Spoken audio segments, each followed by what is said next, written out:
pozdrav. Oddajo začenjamo z glasbo. Pod okriljem Narodnega doma sta v mariborskem vodnem stolpu na Lentu koncertirala zelo zanimiva džezovska glasbenika Maja Homburger, ki igra baročno violino, in kontrabasist Barry Guy.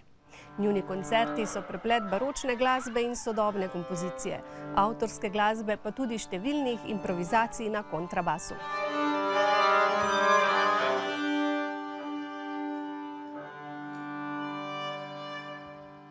I can tell you the exact year. It was 79, and I took a master class with Professor Eduard Melkus, he's now in his 80s, and he came from Vienna to Bern, where I was studying, and gave a master class, and that was love at first sight. I just immediately fell in love with this instrument, and then searched for my own, and consequently I did the soloist diploma. I did actually on both instruments already, on the Baroque violin and the modern, in the same recital even. I did switch from one to the other.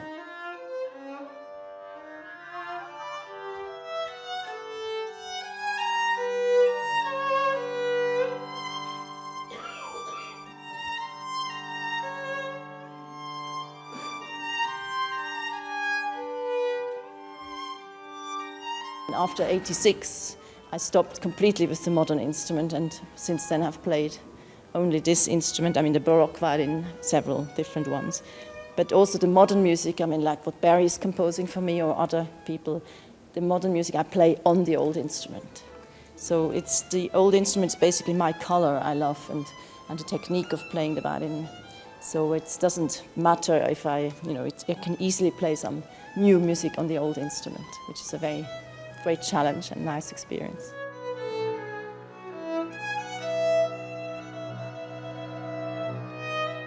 Baroque violin has I don't know if you see this, the neck comes straight out of the instrument, so it would be the original neck. With the modern violin, they take the neck, cut the neck off and insert it at a different angle, so I have much more pressure, about 8 kilo more pressure on the bridge. So basically it's much lighter to play, I mean, with less pressure. It's meant for chamber music, for Baroque chamber music. And also the bow is much lighter and has a beautifully fluted end, so the strokes are completely different, the downstroke and the upstroke. So you get the natural phrasing and the natural rhetoric just by using this instrument and the right bow with it.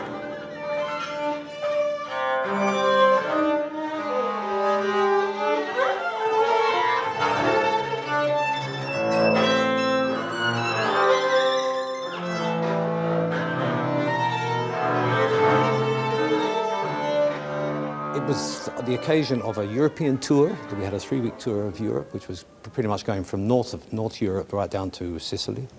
And there was another violinist needed. Maya heard about this, and we were going to Salzburg, and Maya's parents always go to Salzburg to listen to concerts. She phoned up and said, "Can I come on this tour?" And I was sitting on the other side of the orchestra, and I saw this young lady sitting there with her violin. I said, "Well, who's this young lady?" And I found out that she played squash. I played a lot of squash, so I said, "Bring your squash racket." The first opportunity, I ran over in the first intermission where we had our cups of tea. I said, "Bring your squash racket. We're going to go through Europe and play squash together." So, which was great because it meant we stayed fit. And then at a certain point, we started working on music together, and I started writing some things, and Maya brought lots of the lovely Bieber sonatas, and so let's say things have gradually developed since then. So we have a kind of repertoire which is built around some pieces I write, some pieces that we bring in from contemporary composers, and the Baroque music.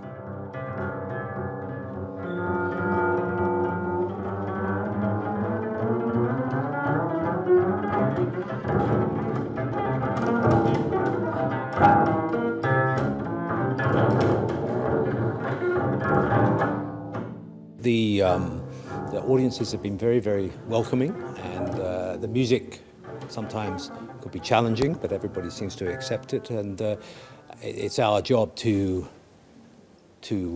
tell the story, tell the musical story, and we've found a great reception here, although, let's say, we haven't spent too much time in Maribor, which is a great shame. I think one thing that we have both decided, Maya and myself, is that where we play concerts, we like if possible, to stay an extra day or come the day before to learn a little bit about the people, the city.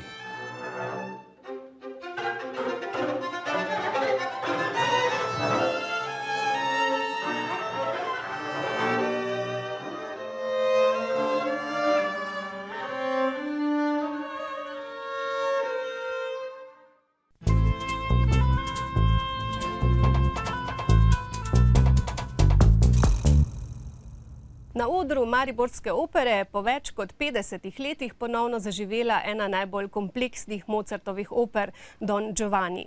Tokratna produkcija je nastala na Finskem kot del tamkajšnjega opernega festivala v režiji Paula Emila Fournija. Mozartova pomenljiva opera Buffa govori o enem največjih zapeljivcev in lahkoživcev Don Giovanniju. Zgodba o tem zgodovinskem zapeljivcu je znana iz 17. stoletja, doživela pa je več odrskih obdelav.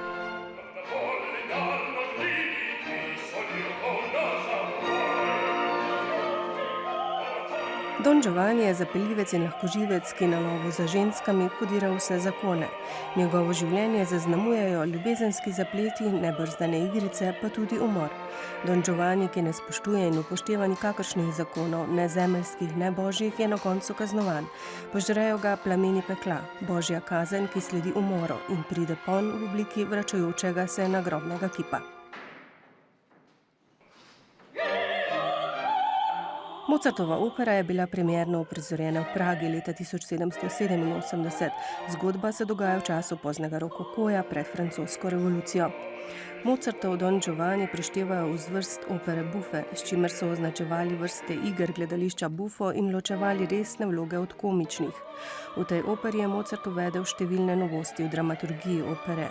Glavnega junaka ne obravnava le tragično ali komično, pač pa nenehno menjava tragične in komične vsebine v glasbi. Mozartovo mojstrsko uravnoteženje glasbe in teksta prinaša izzive tudi v novih odrskih postavitvah. The biggest challenge, I think, Paul Emile would agree with this, is to find the balance between the drama and the giocosa, the serious part of it and the funny part of it, and to find the right balance between the two.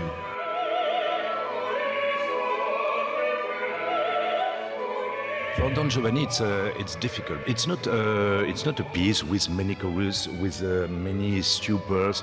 You must to have a good cast like this cast, but really acting the situation.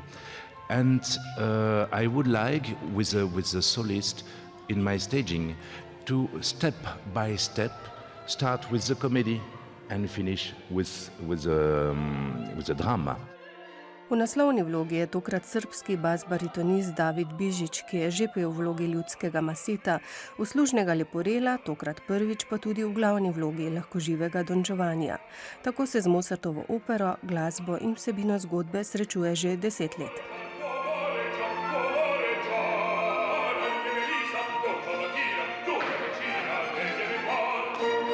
As I was singing Leporello, it was wonderful to finally, when I started singing Don Giovanni, I could understand both of the characters at the same time, their problems, their psychology, their connection. So the biggest challenge for me of performing Don Giovanni is actually making the contact with Leporello true. Because I think this is where lies the core of Don Giovanni. He needs Leporello. He needs his friend. He needs his wicked conscience traveling with him.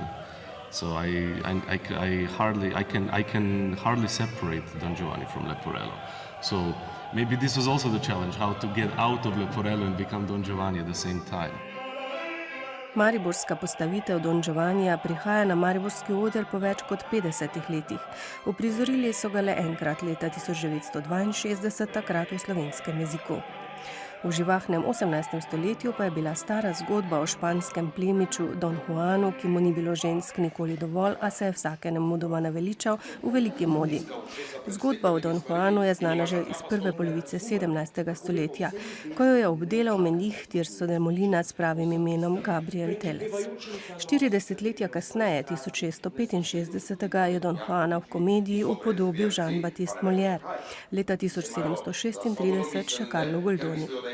Na odru mariborske drame je lik Don Juana po Molierovi komediji v režiji Borisa Kavace zaživel leta 2011. Razmišljal sem vmes v tem pogovoru, pa seveda že tudi v času študija, kako je z Don Juanom, pa še z enim junakom v zgodovini zelo nekaj podobnega s Casanovo.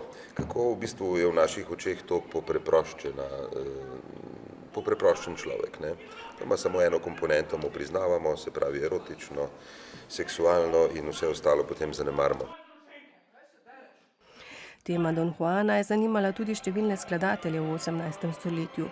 Še pred Mozartovo opero so temo Don Juana v glasbena dela prelili skladatelji Caligari, Rigini, Albertini, Gadi, Fabrici. Še danes se pogosto izvaja balet Don Juan Kristofa Vilbalda Glucka.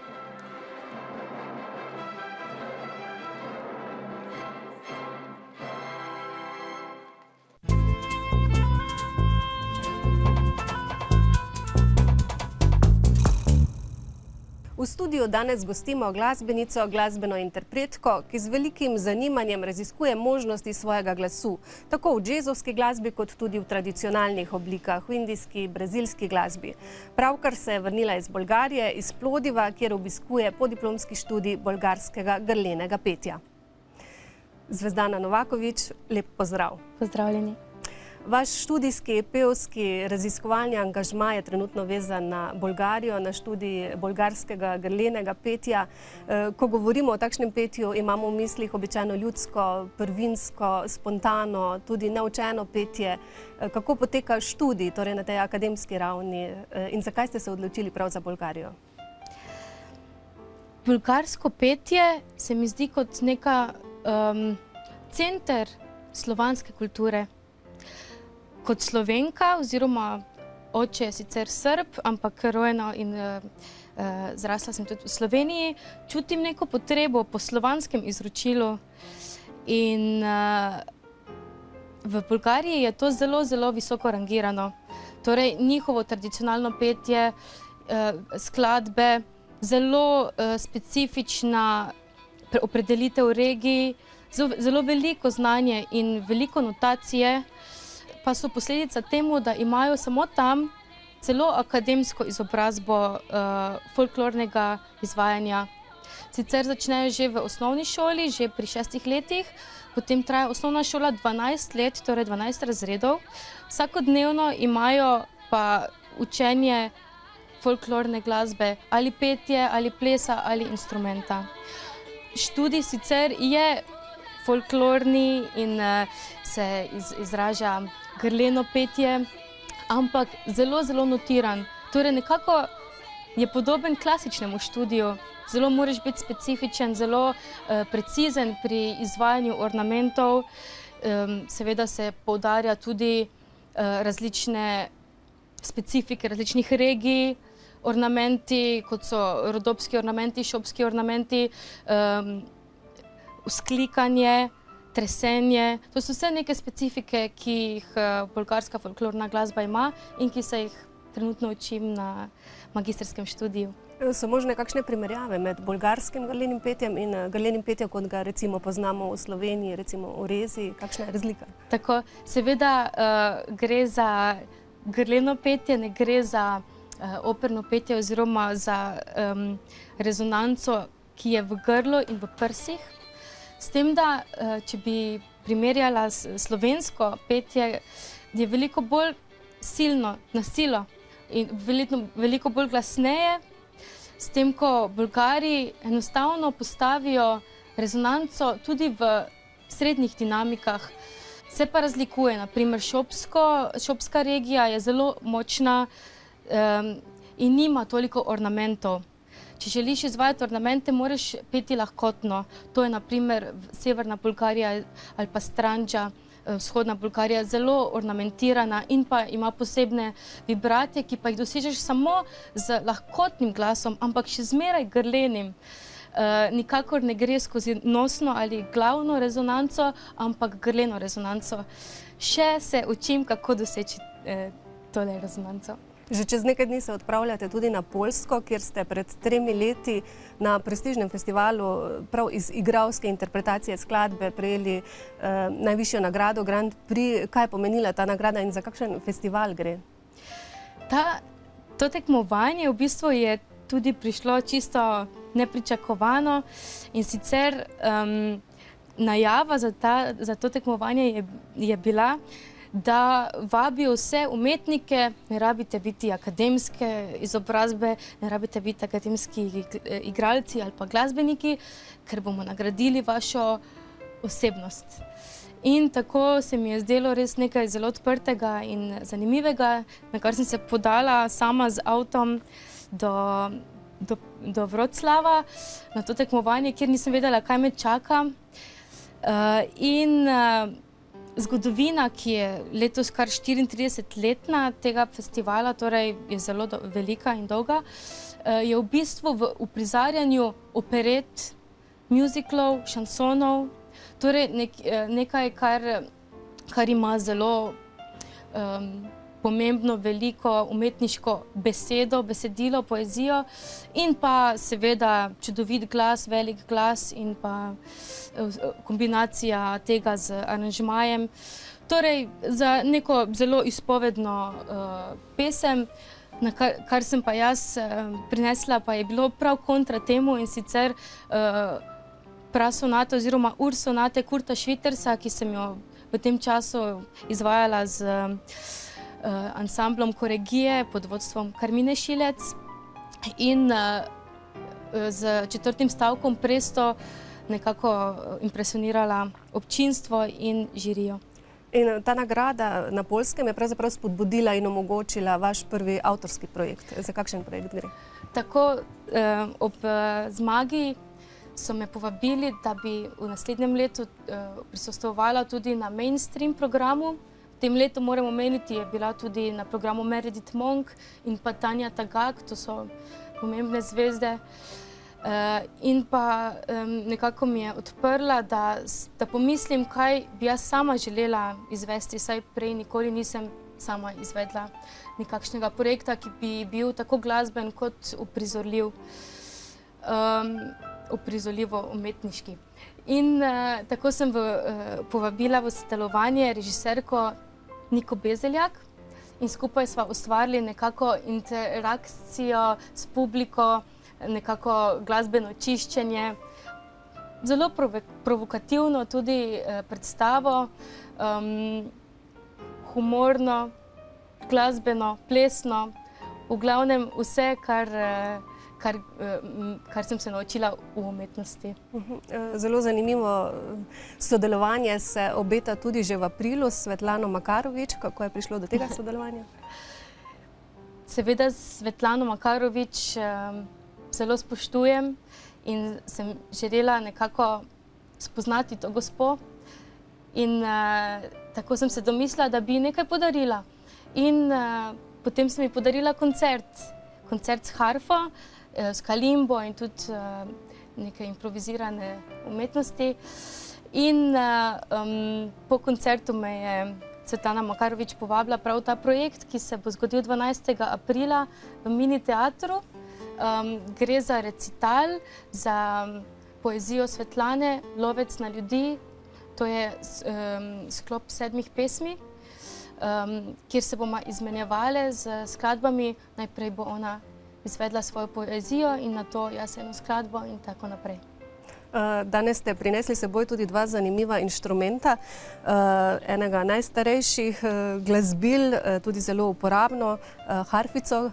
Odkot, kako ste prišli do nje, kako pogosto vas spremlja? No, harfe se učim zdaj komaj leto in pol pri mentorici Tini Žerdin. Verjetno večina še ni videla takšne harfe, gre za gotsko harfo. Njena specifika je, da ima tukaj majhne rezonatorje, ki so bili specifični za ta čas, kajti ko nasloniš struno, ta les na struno potem nekako hrešči. To je bilo specifično za ta čas. Sama izvajam bolj brez teh zvokov, čim bolj čist ton, kar se da. Nekako, sicer je samo diatoničen instrument, je samo v eni lestvici, ampak pravilen aranžma zna odpreti veliko možnosti izražanja. Imam pa še drug instrument danes s seboj, to je tudi zelo star in nekako primitiven instrument, kalimba. Gre za afriški instrument, nekako bolj kompleksna verzija kalimbe je mbira, veliko bolj kompleksna. In tukaj v bistvu gre za rezonančno telo z kovinskimi paličicami in nekako dolžina palčke določa ton. Jaz sem pač čisto po svoje uglasila samo za to skladbo, ki jo bomo tudi slišali. Samo za to skladbo sem priredila intonacijo. Torej, nekaj skladb bomo tudi slišali. Uspešen študij v Bolgariji, veliko ustvarjalnega navdiha tudi v prihodnje želim in hvala za obisk v studiu. Hvala vam. Poslavljamo se z glasbenimi interpretacijami pevke in glasbene interpretke Zvezdane Novaković. V našo družbo vas vabimo prihodnji teden.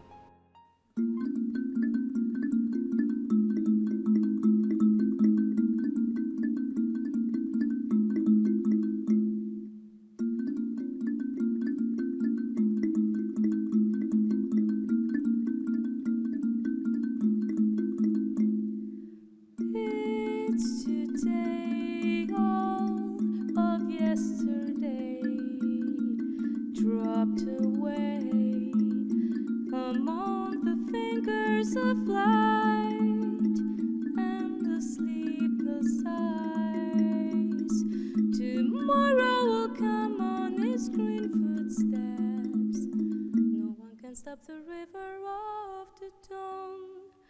No one can stop the river of your hands, your eyes and their sleepiness, my dearest. You are a trampling of time which passes between the vertical darkening sky. That is why I sing to the day and to the moon, to the sea, to time, to all the planets, to your favorite voice. To your heart, nocturnal skin.